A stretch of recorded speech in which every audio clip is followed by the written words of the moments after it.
I'm Louis Gregory Howell. I've been a member of this church since March of '49. My name is Lauren Lemon, maiden name Lauren Raydell, and my parents are Scott and Leanne Raydell, and I was born here in this church and grew up in this church. My name is Marcus Brooks, and I probably was brought to First Baptist Waco sometime in 1978 by my parents. I'm Martin Starr. I was born here in Waco and started attending First Baptist, as soon as I was born. This is Ruth Pitts speaking now, and I first came to First Baptist Waco when we came to Baylor in 1956. My name's Alan Lefevre. I joined the church in the spring of 1981 as a college student because this was the church I could walk to from my dorm in Pinland Cafeteria. I'm Sarah Lou Bracken. My maiden name was Graves, and my mother and daddy were Louise and George Graves. And I had a wonderful surprise on Saturday. I had a 90th birthday, and I have been a member since I was born. My name is Caleb Beck, and I think I've been going here for about 15 years, since 2010 probably, so just about my whole life. I'm Jeter Baisden. I came to First Baptist Waco first as a college student in the fall of 1964 and spent my 4 years at Baylor as an undergraduate right here at First Baptist Church Waco. Think about what Texas looked like 175 years ago, right? There was basically nothing here in any of these communities. So it's really unique to be involved in an institution that has been around that long, and has been a mainstay in the Waco community for all that time. Dr. Dawson was was our pastor when I was born. And he wrote me, I've been cleaning out at my house, and he wrote me the sweetest letter because he was friends of all my relatives, and told me he couldn't wait to meet me, and he loved my name, and he thought I did a great job picking out my parents. Well, I've been a part of the music ministry of this church since I was 5.5 years old. Came here when Mother was church secretary, like I said, and without having any other arrangements for babysitting, I went to the choir program. I think one thing that is so special about this church is that it is an intergenerational church. I have such fond memories when I was a child of looking, across the sanctuary and seeing my grandmother and running over and hugging her, and maybe her giving me a mint and sitting with her during a song, and then running back to where my parents are. And it's been such a joy watching my children with my parents, and even at some point when my grandmother was here. There's something very unique about a church where you're sitting in a pew and there might be a 95-year-old with another family that has a 4-year-old, and everyone seems to be worshiping and enjoying the music and finding different ways to worship God. Someone who comes to mind is Claudette Baisden.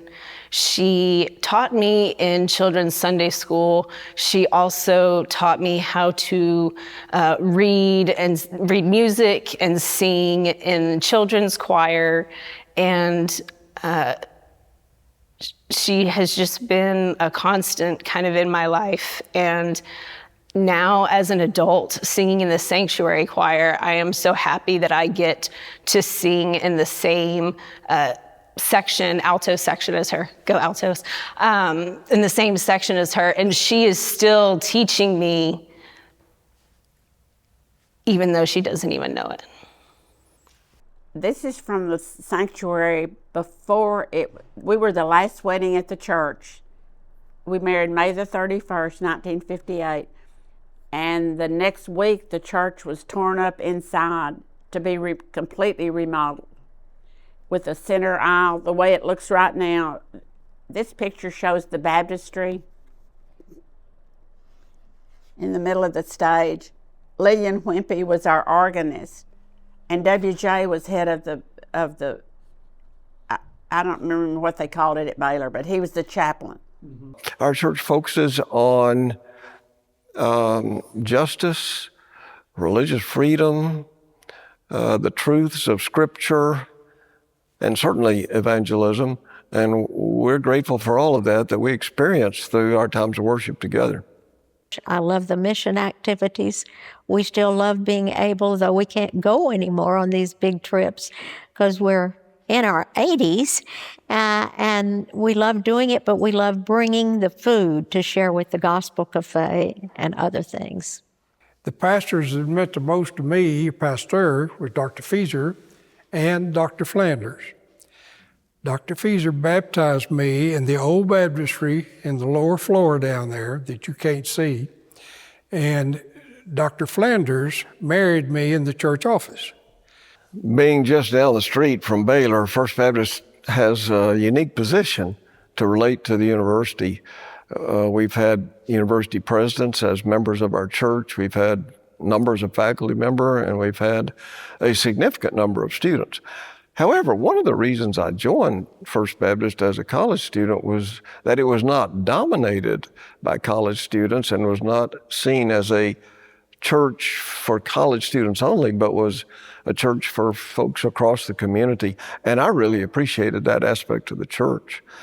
During my teaching days, I was proud to be a member of First Baptist Church Waco because of its staff members. And in my work in ministry guidance, I enlisted our ministry guidance program enlisted church staff members to be ministry supervisors for students preparing for careers in ministry. And the quality of experiences those students had, not just with our ministers, though that was significant, but also in the life and ministry of our church, just couldn't have been better. And I guess I should say, one of the things that I remember so much about this church is when I was a student, when you walk through the door, the slogan of the church at the time was "Every member a minister." And I think that, even though we may not have it painted on the wall, that's still been the history of this church. So much so that Baylor students came here and learned how to minister, whether they were just lay people or they actually went on to the ministry. I think some of the more memorable events in my life in this church, one would be having my dad as my Sunday school teacher. I think that impacted me a lot in a crucial time in my life in sixth grade as you kind of are taking that next step. It also was the main reason that I chose to teach children in Sunday school. And I enjoy watching, most of all, on Sunday morning is children's church. Seeing the little kids come down and do their thing, some of them not really paying attention maybe, but they really show off that they understand what's going on and want to be a part of God's life. I think there's two people that really put an impact in my life and in my faith. I was Miss Sandra Covington and Miss Jane Johnson. I mean, I can't thank them enough. It's being a kid and growing up with those two people in my life.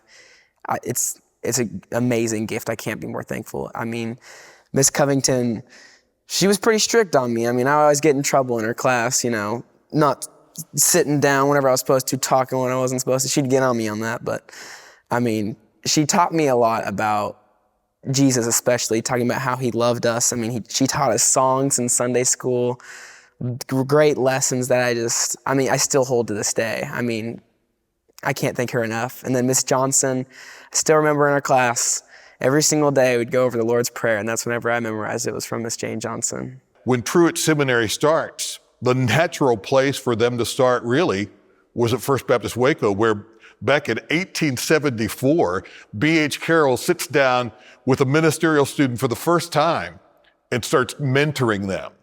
So really, theological education didn't just start here when we helped Truett get off the ground.